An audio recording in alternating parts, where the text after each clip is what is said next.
Hi everyone, in this video we're going to talk about a secret agent. But this is no ordinary video. To understand this mysterious character, we will dive deep and analyze the personality of Dafuq. I'll also show you a secret video deleted from the Dafuq Boom channel where Cameramen and TVmen appeared 2 years ago. Watch to the end, I promise you'll enjoy it. Let's go!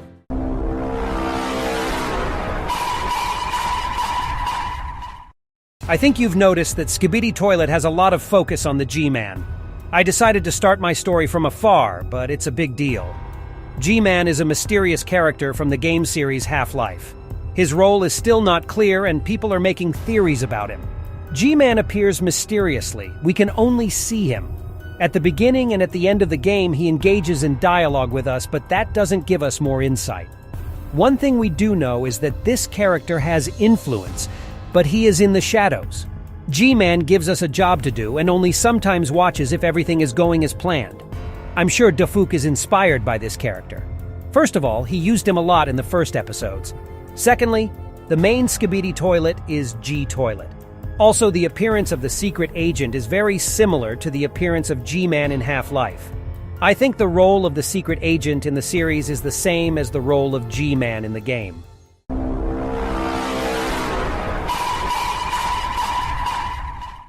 The first time the agent appeared in episode 45. This is where he was watching the Plunger Man. We've seen similar appearances of mysterious silhouettes, but they were TV men. But overall, it's not particularly related. That the secret agent is Dafuq. I've said many times in other videos he's very similar. He first appears during Titan Cinema Man's battle with the infected Titan Speakerman. Titan teleports away at the end of the episode. At the beginning of episode 46, Titan Cinema Man appears in a different location, but Dafuq is already waiting for him there. It seems that he can move through space and time faster than Titan. In episode 47, we see the agent walk up to the destroyed cameraman, and then the filming stops. What exactly did he want? Perhaps he took the camera to get the footage, but in episode 56, we see that the tablet is labeled Cameraman 1247. If that's a reference to the episodes, it's the cameraman that we watched episode 47 on behalf of. And since he's alive and well again, that means Dafuq fixed him, so he's not at war with the cameramen. But it's not that simple. In episode 48, he's watching from behind the glass. We only get to see him for a second during the firing of the anti-parasite cannon. This time, he's watching the Plunger Man and the scientist. In episode 52, Dafuq is also watching the Plunger Man and the new camera woman. Also next to him is a secret inscription. Your real enemy is... We don't know who that is, but it could be Dafuq. Yes, he's not at war with the cameramen and the Alliance, but he could be their enemy. Next, I'll explain why. In episode 55, he watches the plunger cameraman again.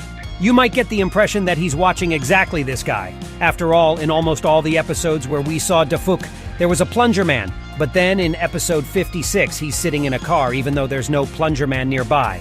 So the agent is not connected to a specific character in any way. He's just observing the main events. Also, the squad with the tank hasn't reached the squad with Cameraman 1247 yet, so the message is sent over the tablet.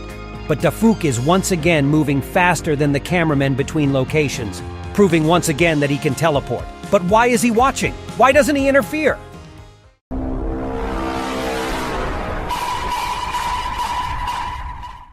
Now it's time to get to the bottom of who Dafuq really is. This video has been removed from his channel, but this is where the cameramen first appeared, long before they appeared in the Skibidi Toilet series. But let's talk about everything in order. In this music video, young Dafuq talks about how tired he is of life. Everything around is gray and doesn't evoke emotions. People around don't care about him. They are busy with their own problems. Then Dafuq decides to go against the system. He sees his dream in the distance and chooses to go for it. With the help of color, we can understand the mood of the character. When he sees his dream, everything around him becomes colorful. And when he loses hope, life becomes black and white again. And this is where we first see the cameramen. They have human skin. These guys symbolize the system that is always watching us and will prevent us from getting out from under its control. Dafuq decides to go for his goal anyway and keeps running despite the resistance. There are more cameramen, and Dafuq takes the hammer in his hands and destroys everyone on the way to his dream. Notice the cameraman's fingers. They start to extend and wrap around the guy's neck like a snake. We also see the batons, which appeared in the series only in episode 53. The cameramen were using them even earlier. After Dafuq has dealt with the cameramen, TVman appears. He looks a little different. Notice the man in the screen. He also appears on TV on the street. I noticed that there are flags on the sides which most resemble Russian flags. The silhouette of the man also resembles Russian President Vladimir Putin. By the way, if you watch old Dafuq videos, you can find a lot of references to Russia. He has a Russian accent and uses Russian words in his old videos. Most likely he is from Russia. But let's get back to the subject of our research. The cameraman and TV man in this video symbolize the system that won't let the simple guy go. He fights it, breaks through no matter what. But a huge wall appears right in front of his dream. Dafuq wants to get beyond it so badly that he breaks the wall, but he looks down horrified and realizes that there is a huge chasm between him and his dream. No matter how hard he struggles, he still can't get where he wants to go.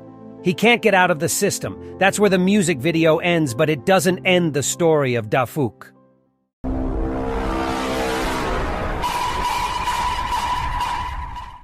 The cameramen are not friends. They simply symbolize the system in the Dafuq's video. Their job is to control everyone. At the same time, their alliance friends symbolize propaganda. The speakermen are the radio and the TV men are the television. But who are the Skibidi Toilets? As you may remember in episode 4, people were sitting in a restaurant eating poop. When the Skibidi Toilets showed up and started singing the song, people started turning into toilets too. I think it's a reference to shitty content. A lot of people spend tons of time just flipping through their TikTok or Facebook feeds. They've unlearned how to think and they consume meaningless content in huge amounts every day. Skibidi Toilets and cameramen are at war because they have different goals. The system and the government have the goal of getting people to work. The creators of meaningless content have the goal of getting people to watch stupid videos. They're fighting each other for influence. But who is Dafuq in all this war? He's someone who once realized what's going on around him. He doesn't like this game and wants to get out of it, but he can't. I think he realized that the system wouldn't let him go. He had to live in it. So he started to explore the system. Maybe he started to learn how to control it. There's no point in him fighting either side, because they're all enemies to him. Maybe that's what this message is telling us. Dafuq can only escalate the war, pit the sides against each other. His only goal was to get out of the system. I think he would love to watch the system destroy itself. Perhaps he acts as the one who equalizes the power. Dafuq watches the major battles and secretly helps the side that is losing. I think he wants Skibidi and the Alliance to destroy each other. He has no interest in one side winning. Maybe the message on the cameraman's tablet was sent by him to piss them off with the TV men. Maybe he showed Skibidi Toilets where the cameraman base is. He may even have helped Skibidi the scientist to invent parasites so that the cameramen could destroy themselves. And that's what Dafuq wants.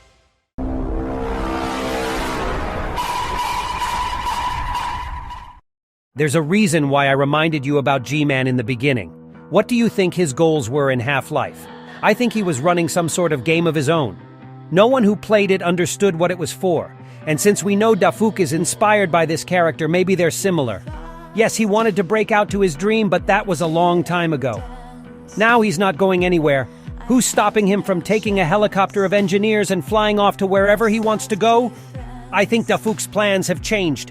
He needs something more than just a way out. Maybe his appearance is some kind of clue. Maybe only the POV cameraman can see the agent, because that's what we're watching. Dafuq has something to tell us. Some kind of message. I've already assumed that he's collecting footage of destroyed cameramen from the battlefield, like a war reporter. But for what purpose? I guess we won't find that out for nothing. Put your guesses in the comments. Maybe he wants to tell us that the world around us is going crazy. Corporations are at war with shitty content creators to control our brains without us even realizing it. Sure, it's more like conspiracy theories, but who knows? Maybe I was close to figuring it out. At least I used all the information I had and tried to build my theories and guesses. That's all for now. That was me, ISO Toilet. See ya!